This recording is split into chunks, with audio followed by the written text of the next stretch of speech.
Welcome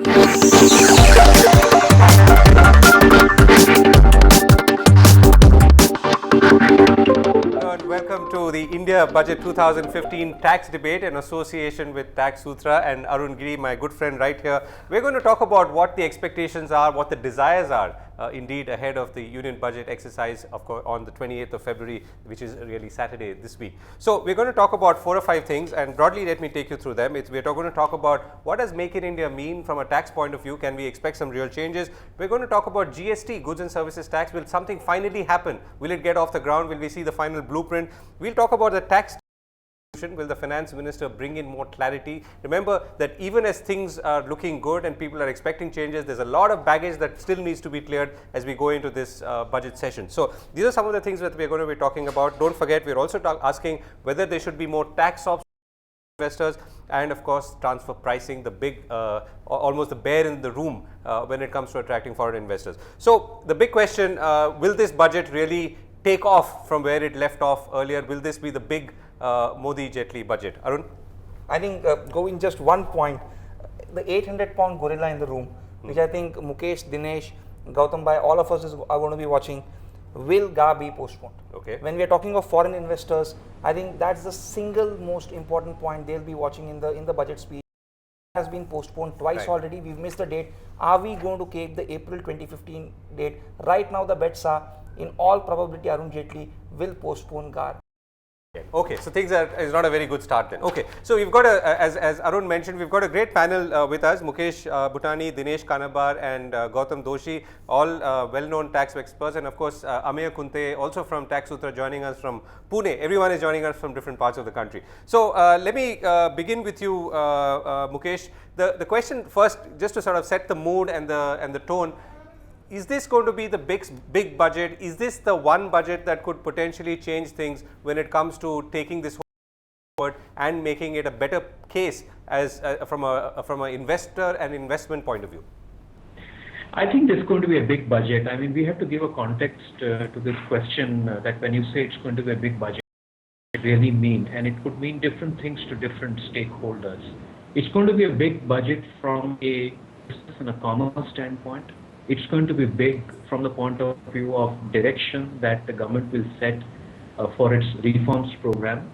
It may not be big insofar as legislative changes from tax regulations are concerned, because frankly, if you look at tax as a topic, which is the subject matter of our discussion today, most of the changes in tax regulations occur either through legislative changes or through administrative changes. So I think when you talk about the larger tax reforms agenda, we all know what the status of GST is. We all know it's just one line that add whether he's going to press the button on GAR or he is going to defer GAR. But the larger part of the tax reforms agenda will occur through what announcements he makes in the budget and what are the administrative and non-legislative measures that are taken in the future. So I think, to answer your question, it is a big budget from a larger directional standpoint, but it will not be big. I mean, don't expect 100, 200 clauses in the finance bill by way of changes to the Income Tax Act or to the customs or excise regulation. Okay, got it. So let's go to Dinesh Kanabar. What's your sense, Dinesh? Are you? What's the tone or the mood that you're expecting ahead of this budget? I mean, landmark changes, some changes, blended approach. I think this is the first where the government needs to walk the talk on tax terrorism. I agree with the point which Mukesh has put across earlier, that are there going to be big ticket reforms on other than what is needed is really the revival of the investment cycle and number of things which are attached to that, which are far more important than really the tax provisions. In the tax rules, I would believe that there are a few changes are very, very critical to signal that the government is on the right path. So, for example, apart from the postponement of GAR, I think the other issue is really, are we going to talk about, for example, a MAT on book profits? Is there something which you are going to signal as being conducive to Make in India program? So I do believe that the budget will signal a few significant changes. Again, I agree with Mukesh that we may not have 100 clauses being changed, which I don't even expect it to. But I do think that there are some big ticket announcements which are needed and which I do expect will happen in this budget, even qua the tax laws. Gautam Toshi, this is Govind here. How are you looking at the platform or the broad approach to this budget? Are we set for something bigger than perhaps before, or are we going to pursue roughly the same line of thought and approach? Yeah, broadly, I think in terms of approach, it is going to be different. I hope it is going to be one which goes back to the 91 era, where we made it a watershed to change from a controlled economy to a liberalized economy. And this perhaps can take it to the second level of liberalization and bring in all the reforms. And I agree with what Mukesh and Dinesh said, that reforms in fiscal areas are not many, which one is expecting. And in fact, in fiscal areas, consistency itself is the biggest reform. If they can really give us consistency, if there are no clauses at all in the finance bill, that would be the best reform one can hope for in relation to fiscal areas. The key area, I think, there is again indirect taxes more than direct taxes, where there has been a lot of talk of, making good the minor anomalies of cases where you charge lower duty on finished goods and higher duties on raw materials and things like that. So I would expect the indirect taxes to be rationalized in a big manner. That's something which the government has been promising and which is necessary for Make in India. Perhaps some equally major changes in relation to Make in India for foreigners. Why have transfer pricing for them? Why not give them an open field? Just come and make here. Make your profits, take your goods, but just take them back. Don't make your profits from selling in India. Then why should we charge them at all? So Gautam bhai, if I can just ask a quick follow-up question to you, and then I'll go to Dinesh bhai and Mukesh bhai.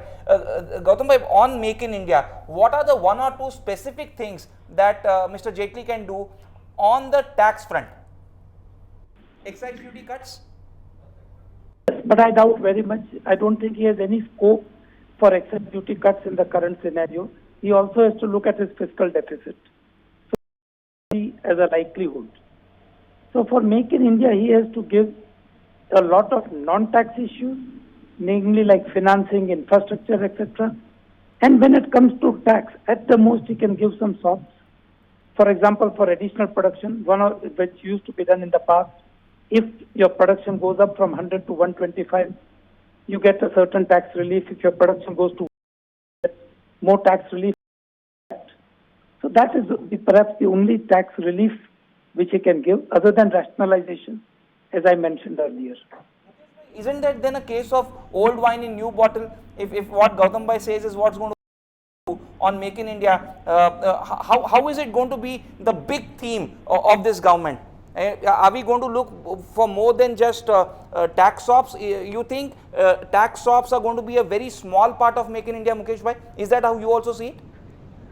You see, Arun, if I look at Make in India is more of a vision. It's more of direction setting.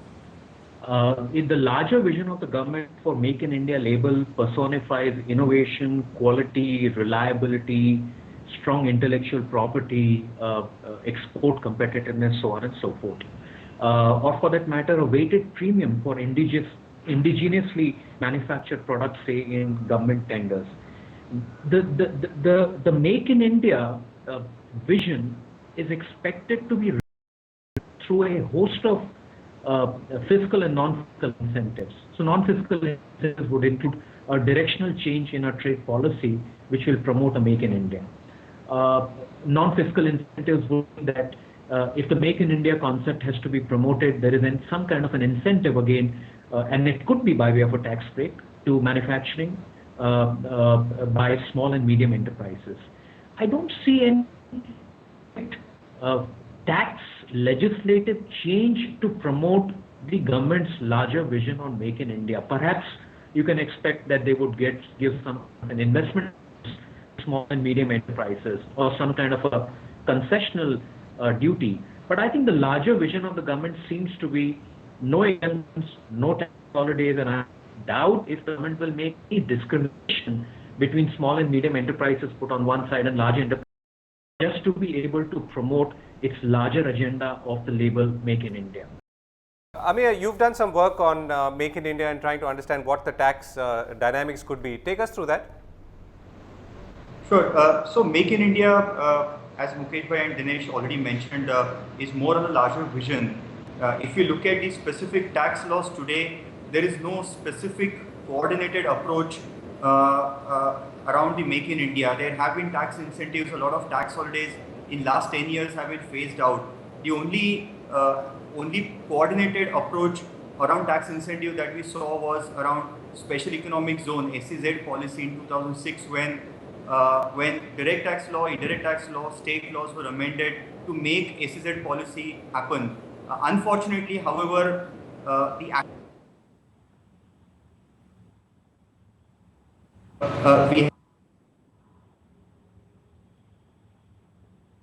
can fix this is to revise.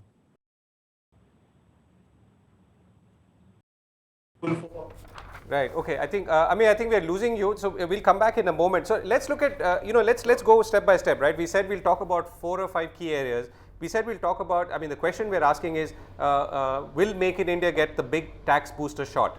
Right. So from whatever going right now, the experts are saying it does look like there is a consensus among our experts that it's going to be less of tax and more of a vision sort theme which is going to be rolled out. Right. Okay. So let's ask the second question. Then the second question was goods and services tax. Right? Yeah. Gautam bhai, you're saying something?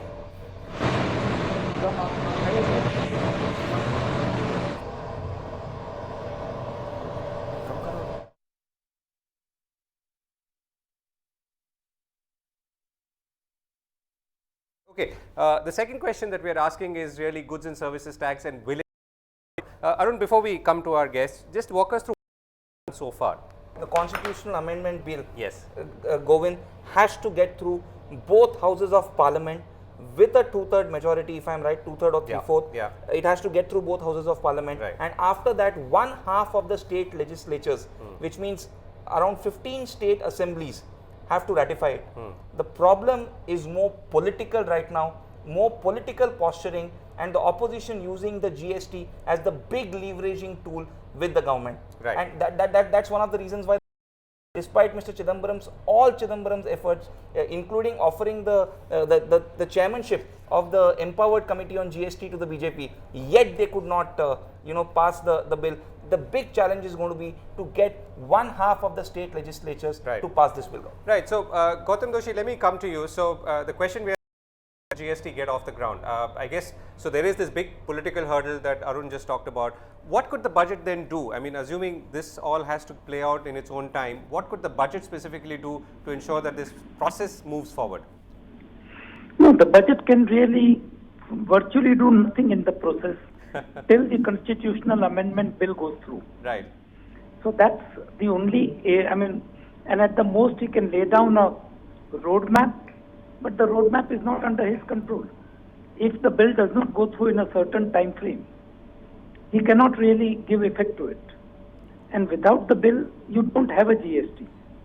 Right. So I don't really see anything coming up as far as GST is concerned. But Govind and Gautam bhai, what are the technical hurdles, if you could quickly explain to us, what are the technical hurdles holding up GST?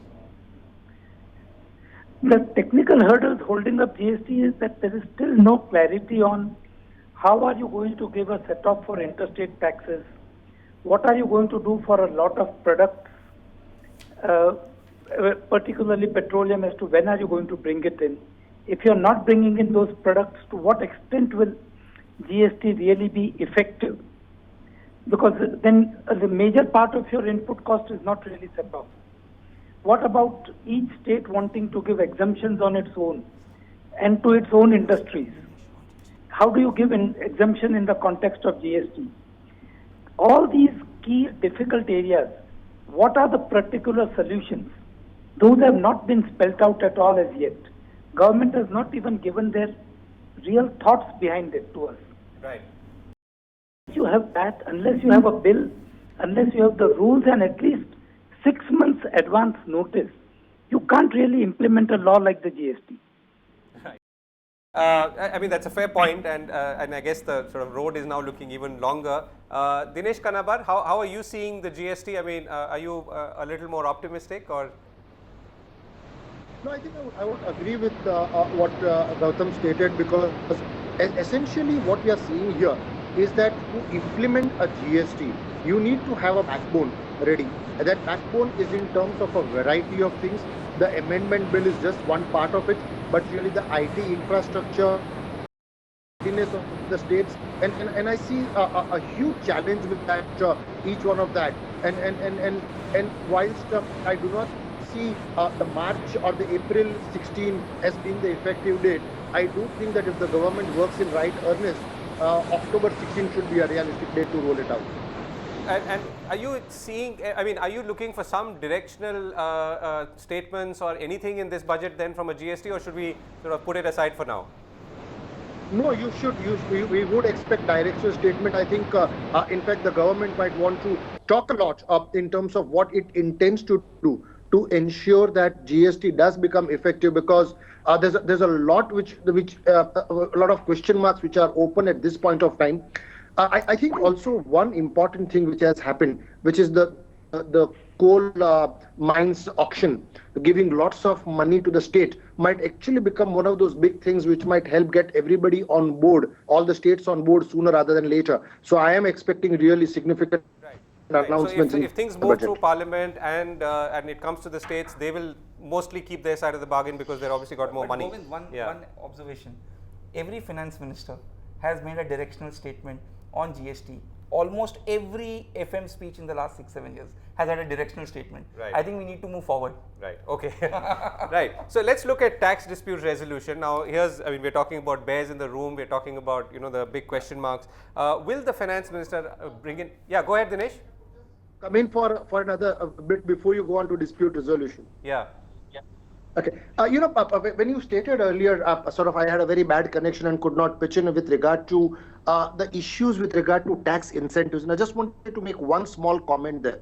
Yeah. I think people have gone long past the stage where they are actually expecting incentives from the government in order to do what they want to do. I think those days are over. What people are more looking for is certainty. And therefore, the point with regard to Make in India really should be government deal with something like land acquisition and sort of provide land. What sort of corridors are we creating? How do we provide certainty on tax? So I don't think it's more about really trying to get incentives, but it's more about trying to get certainty and the infrastructure going right. Right. Okay. Ameya, you wanted to? Amey, if you could quickly fill us in on 2 points. One is, how did corporate tax directors react to Make in India when we asked them? 2, how have corporate tax directors reacted to GAR? We asked them a question: does GAR need to be deferred? How have corporate tax directors reacted? Amey. Sure. So on the Make in India point, Arun, I think almost everyone has reverted on the dispute resolution. I think that's one major area of concern, a big area of uncertainty. The tax policy is fine, but the implementation and interpretation and the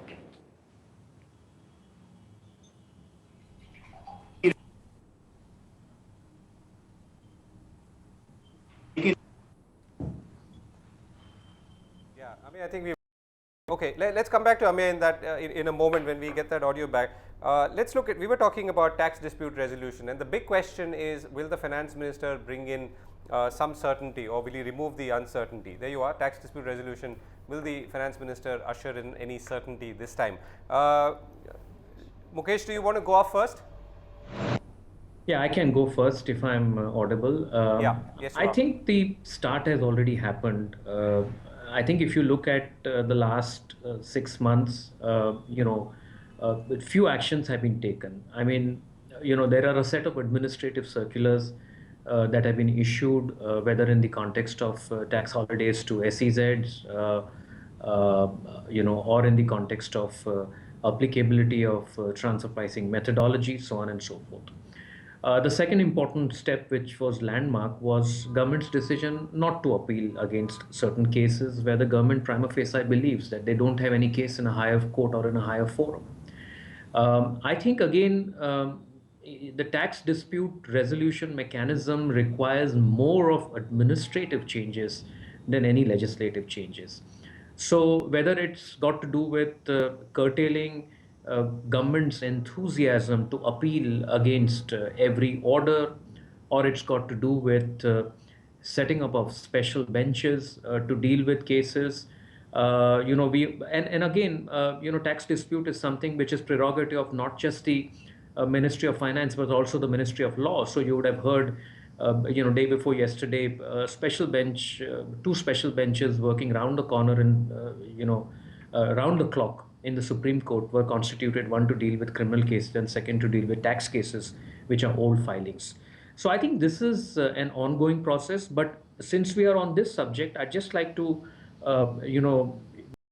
opportunity to remind the finance minister an unfulfilled promise of the July 2014 budget, which I've reminded him personally, is number one, constitution of multiple benches of advanced ruling authority, because that's again an administrative action that needs to be taken. And number two, the dealing with the multiplicity of benches that he was otherwise proposing to set up with respect to dealing with the cases in the tribunal as a forum. So I think that it's an I would expect a very, very strong statement by him in the budget, because I think it is a foregone conclusion that one of the biggest impediments for investments in our country, whether that's domestic investment or foreign investment, is the uncertain environment people have to deal with on the tax compliance function, and the time consuming and uncertain environment they have to deal with once they decide to walk the ladder of the court.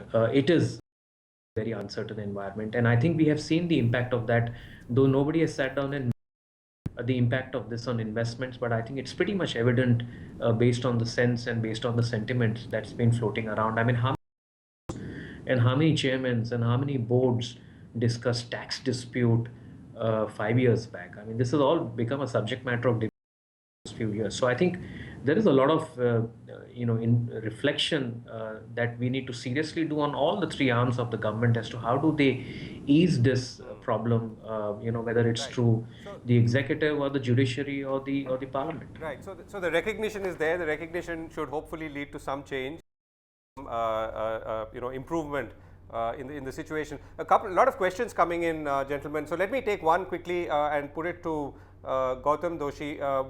Sundar Rajan asks, will there be an end to tax terrorism, especially in terms of service tax and TDS? So I'm assuming what he means is that he has no problem with the tax itself, but in the manner in which it's being administered and then chased. Govind, your special story, India spent for the first time in 20 years since service tax was introduced. It has I think overtaken. India said, yeah, this year it's poised to overtake customs and excise. That's big. Yeah. But that's also come with a lot of compliance problems, a lot of controversies. You have one service tax controversy. Forgive me if I'm exaggerating. No. You are still understating it. You are understating. Yeah. So, Yeah. No, that exactly. But changing tax terrorism is a question of changing the attitude of the entire body of officers.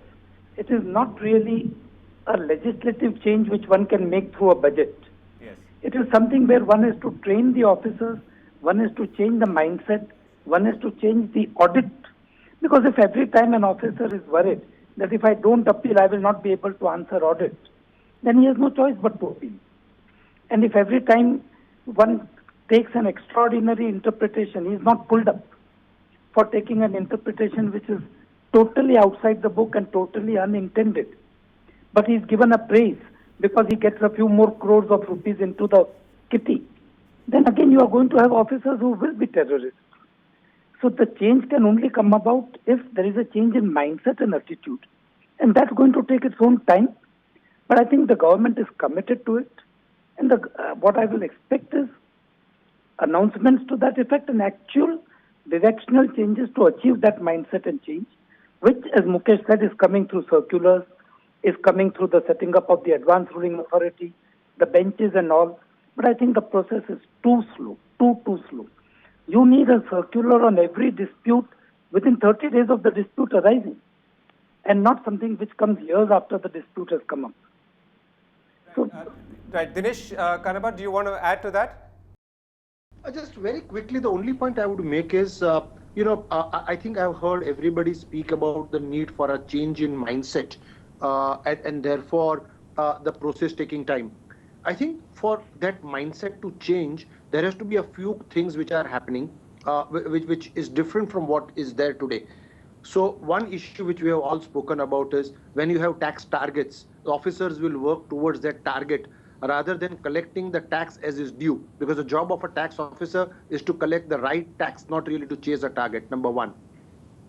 Number two, UK, for example, has very recently introduced a dispute resolution mechanism where a team of commissioners sits with you, agrees to something, and then that goes to a committee which comprises not only of tax people but other bureaucrats, and they come back and bless it so that nobody can accuse anybody of giving concessions. And I can't see any reason why we can't implement such a thing in India. I think it should indeed be possible for people to sit and settle their disputes rather than to get into a prolonged long litigation. I think there is a lot to learn from what UK has been able to do, and India should be willing to take that step. Quickly, we lost your audio. If you can quickly sum up corporate India's expectations on Make in India, on GAR, on tax dispute resolution. Amay.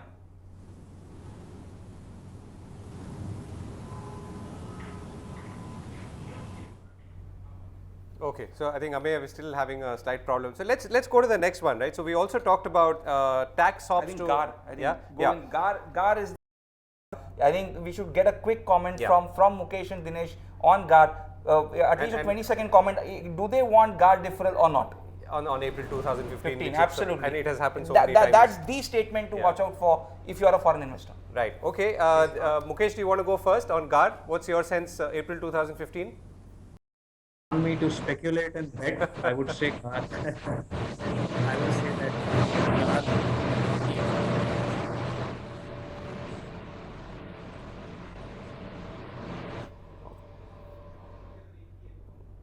Right. Okay. Mukesh, I think we're getting a little bit of feedback from you. Let's see if we can get Ameya in. Ameya, what's your sense?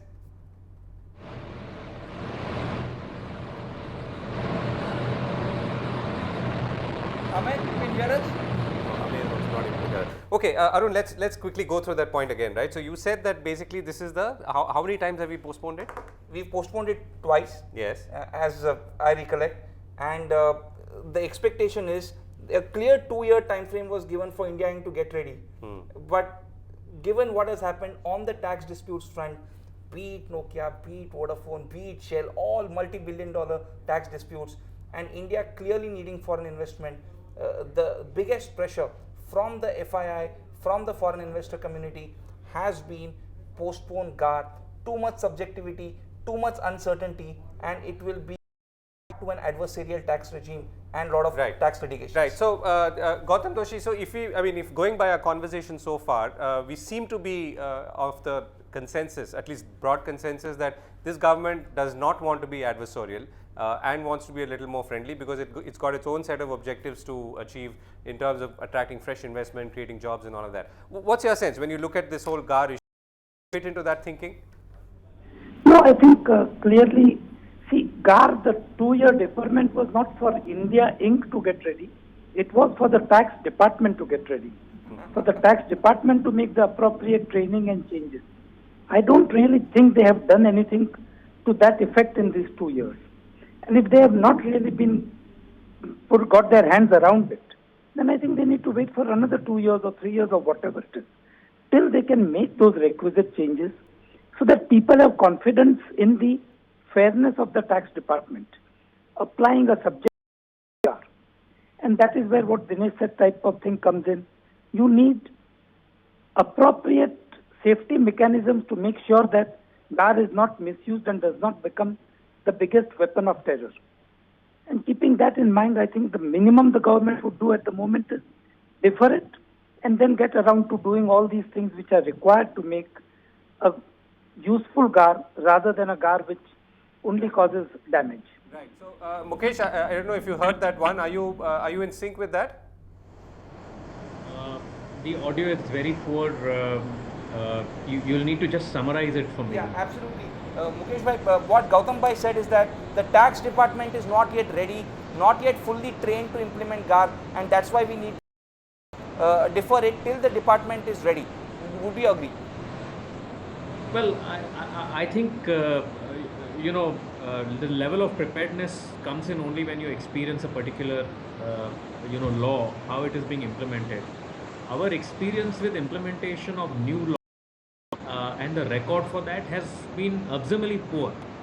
So if I go by the trends, I think we've always pressed the button earlier. We pressed the button early on the transfer pricing law, we know what happened. We pressed the button late on APA, we could have avoided a lot of transfer pricing dispute. And now when we have pressed the button on APA, we do not have capacity to deal with the several hundreds of APAs that have come in. So if I go merely by the track record in the past, I would say we are certainly not ready with GAR. And the other last point I wanted to make is that GAR is no longer an issue for India. GAR is now a global issue. 4 out of 15 action steps of base erosion and profit shifting initiative of the OECD deal with GAR.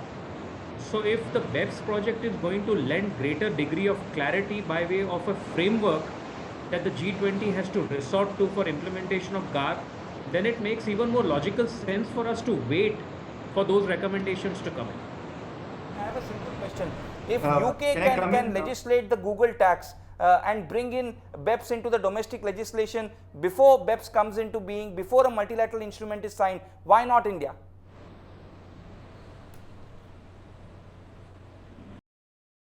Sorry, Arun, is that a question for me? Yeah, that was for Dinesh bhai. Dinesh bhai, you can hear me? Yeah, I can hear you now. And can India, so Mukesh bhai said that BEPS action plan needs to be implemented in a coordinated manner. But if UK can legislate the Google tax, then why can't India legislate GAR, Dinesh bhai? Okay, so a very simple thing, and maybe a slightly a different perspective. You look at what has happened on transfer pricing. Transfer pricing is really a measure for anti-avoidance. That's what the chapter begins to say. Here's one of the key measures for anti-avoidance. In India, what has happened is it has become a revenue raising measure. So the way our people approach something which is anti-avoidance is to really look upon it as a means to raise revenue. And the unfortunate fact is, if GAR was to be implemented, I suspect that it will again become a revenue raising measure than anything else. And I mentioned to you earlier about the UK example, and I can share this with you, and you can speak to any tax practitioner in UK. While UK has implemented GAR, two things need to be noted. Number one, that there were extensive rounds of deliberations. There is a 100+ page document which gives examples under which GAR applies and does not apply. And most practitioners in UK believe that the GAR as introduced is so benign that it really is unlikely to impact anybody at all. The issue is here that we will implement GAR. In UK, for example, if at all GAR was invoked, we might have maybe 3-4 cases in a year. In India, every officer will raise 3 or 4 cases. Now, what will happen is a proliferation of litigation.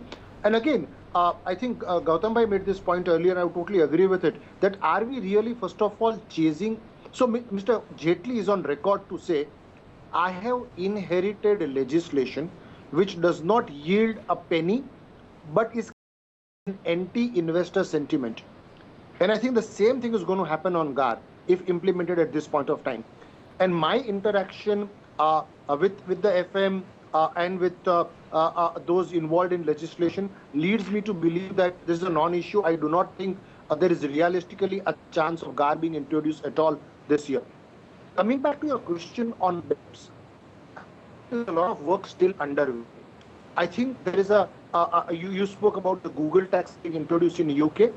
There is still a long lot of debate which is remaining.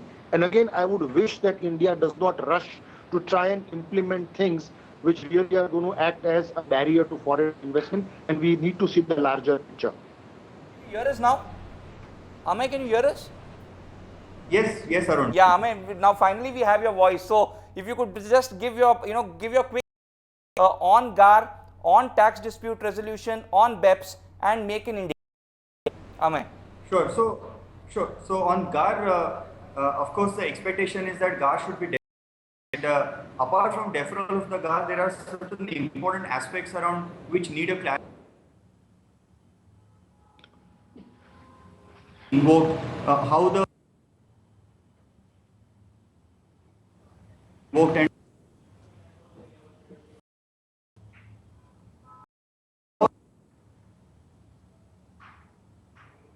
Okay, I think we've lost you again, unfortunately. Let's move on. We're also running out of time. So let's go to the next point. What kind of tax SOPs should they be there? Should they be, if there are, on for foreign investors? Let me begin. There you are. Tax SOPs to attract foreign investors. What kind? What nature? What shape and hue? Do you want to start off, Gautam Doshi? Sorry, what? What kind of tax SOPs could be there or should be there to attract more foreign investment? I don't think we really need tax SOPs, as Dinesh mentioned earlier, and I think the general acceptance. What we need is consistency, and we need fair administration of the existing tax laws. Nobody is really looking for a tax SOP to invest in India. All that they want certainty, that they know what is going to be the tax, when they will have to pay, how much they will have to pay. They don't want surprises, and they want a fair administration which try to extract revenue where no revenue is payable. If that is achieved, the administrative change is achieved, no particular tax SOP is required, is what I would believe. And I don't think any investors are really looking for anything more. Dinesh bhai, on the indirect transfer threshold, there is a lot of speculation going on that the 50% threshold will be set for taxation of indirect transfers. You think 50% is fair?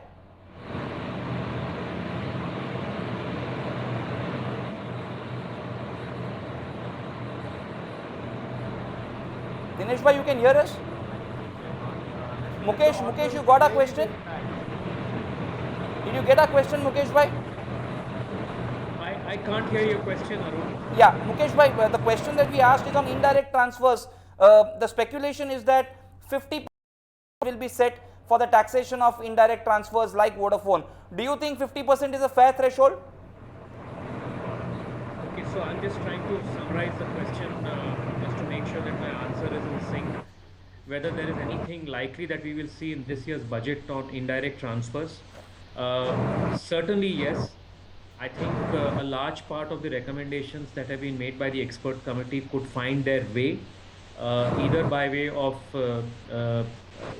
administrative circular or by way of a suitable change because willy-nilly that particular part of the law which was amended in 2012 has attracted the most adverse publicity, and I think the government is committed to changing that or correcting that. So on indirect transfers, whether there is going to be a bonanza by way of the government taking away the retrospectivity or making the law retrospective law implementable, either of that is certainly going to happen. Right. Okay, so let's come to the last one where the question that we are asking is transfer pricing, removing the roadblocks, which also links back, of course, to everything else that we've talked about in the overall space of adversarial or non-adversarial approach to investment, and of course foreign investors and whether they should get SOPs. Arun, any background here? Absolutely. Govind, tax issue. Yeah. Every country is grappling for it. I think Dinesh bhai or someone else said right now, is all about one thing. If you are earning profits around the world, how much tax do you pay where? And every jurisdiction is going to believe that you got to pay more here. About the BEPS action plans, the most complex, the most complicated, and the ones which everyone is watching is around transfer pricing.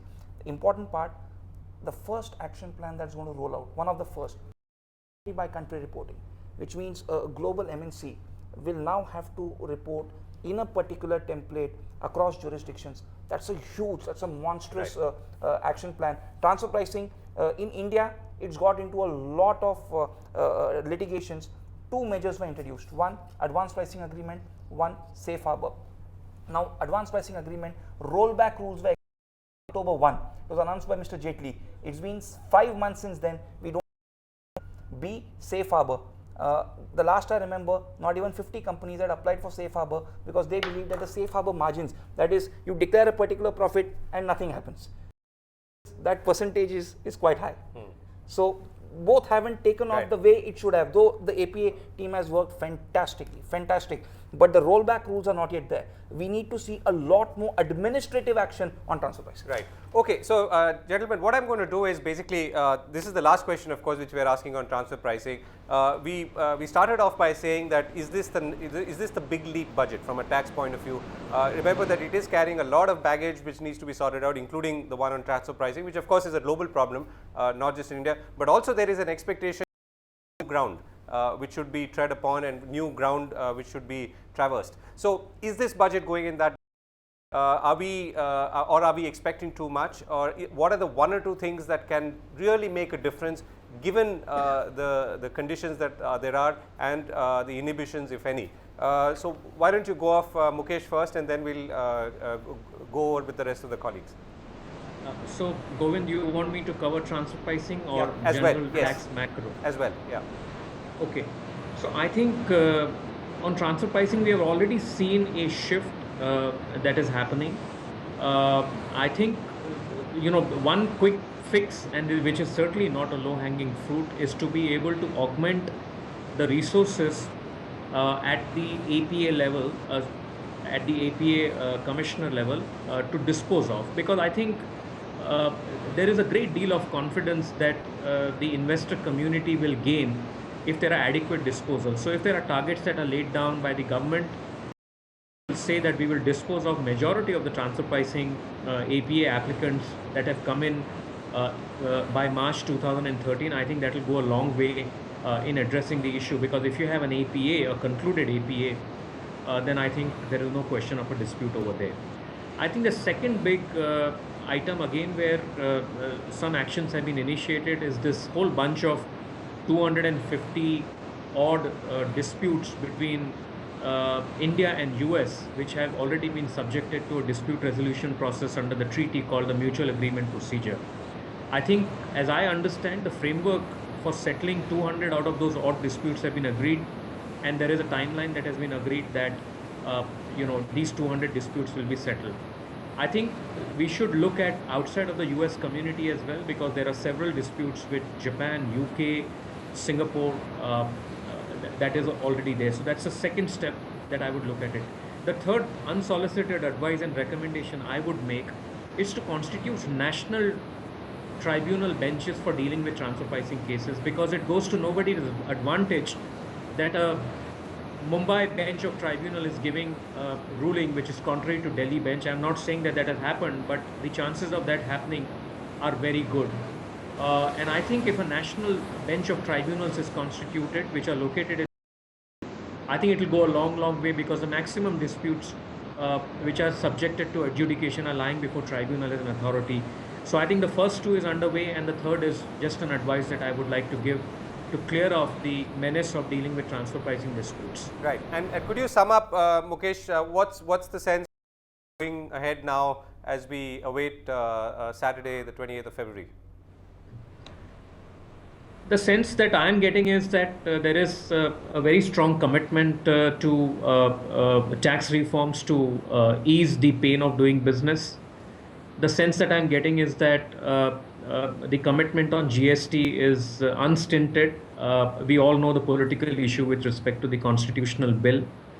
The sense that this whole inverted duty structure, which still persists in certain industries, is likely to be addressed in a wholesome manner rather than in a piecemeal manner, because consecutive finance ministers in the past have dealt with the issue of inverted duty structure depending on what kind of lobbying and advocacy has been done by a specified group of businesses. But I think this time the finance minister wants to take a wholesome view.